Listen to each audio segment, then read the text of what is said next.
You see the headlines, right? The stock market's hitting record highs, unemployment's low, the economy is apparently booming. And yet, you look at your own bank account and you feel like you're just treading water, or maybe even falling behind. Well, I'm here to tell you, you are not crazy. Let's dive into the real numbers that explain this bizarre split screen reality we're all living in. This is it. This is the central question, isn't it? It's what so many of us are asking ourselves. The numbers we see on the news just don't seem to match the numbers in our own lives. So we're going to look at the real figures, starting with one that, well, it might just shock you. Take a look at that number. Just let it sit there for a second. $8,000. Now, what do you think that represents? It's not the average cost of a used car. It's not a student loan payment. No, it's something way, way more fundamental to our financial lives. That's right. That's the median bank account balance in America. Let me put it another way. If you have more than $8,000 in your checking and savings combined, right now, you are statistically wealthier than half the entire country. Just think about that. 50% of American households have less than that to deal with, well, with everything. So, let's pop the hood on this thing. Let's peel back the layers and look at the numbers that really define the financial reality for most people day to day. Get this, a staggering 2/3 of the country is living paycheck to paycheck. And let's be clear, this isn't just a low-income problem anymore. This includes people pulling in six figures. We're talking lawyers, engineers, managers, who are completely trapped in the same cycle. The money comes in and poof, it's gone again. And somehow, it gets even more precarious. Nearly 1 in 4 Americans have literally zero emergency savings. Not a little, not a few $100, nothing. That means a single flat tire, an unexpected trip to the doctor, a broken appliance. That's enough to send them into a full-blown financial crisis. So you can see how this snowballs, right? With so many people just struggling to handle the present moment, the future isn't even on the table. Over half of all households have no dedicated retirement savings at all. They just can't afford to plan for 30 years from now when they're fighting to survive today. So, what is going on here? How did we get here? Well, it's basically a perfect storm. There are two colossal forces working together to put an incredible squeeze on the average American wallet. Let's break them down.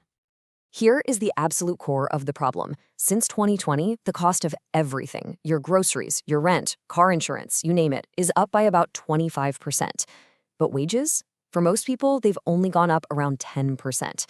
That massive gap right there, that is precisely why you feel poor, even if you got a raise. Your actual purchasing power has been shredded. And the second force? It's debt.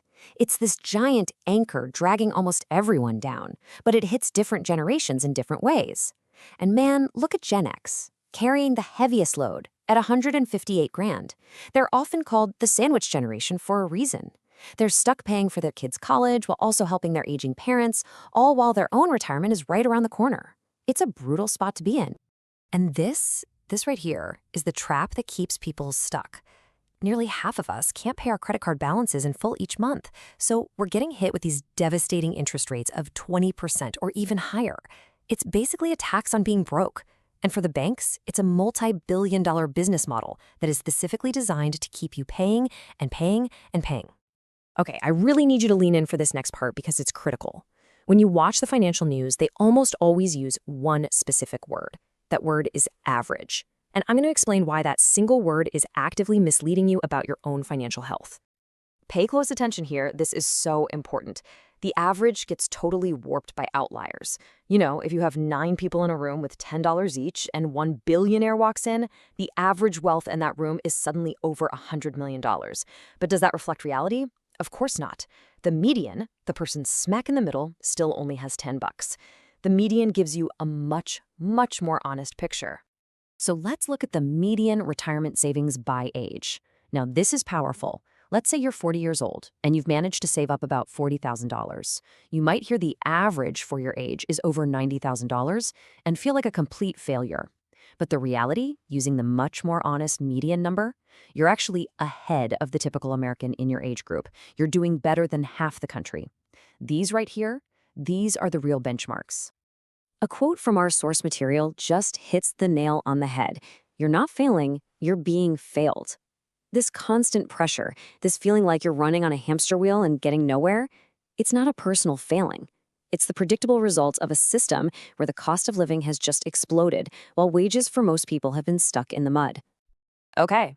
So understanding the problem is one thing, but that can feel pretty bleak. So what can you actually do about it? Let's talk about a path forward. Let's talk about how to fight back. Let's be real. You and we can't single-handedly lower interest rates or stop inflation. But that doesn't mean you're powerless. The fight just shifts. It's no longer about fixing the national economy. It's about fortifying your personal economy. That is the arena where you have control. So here's the game plan, and it's a mindset shift.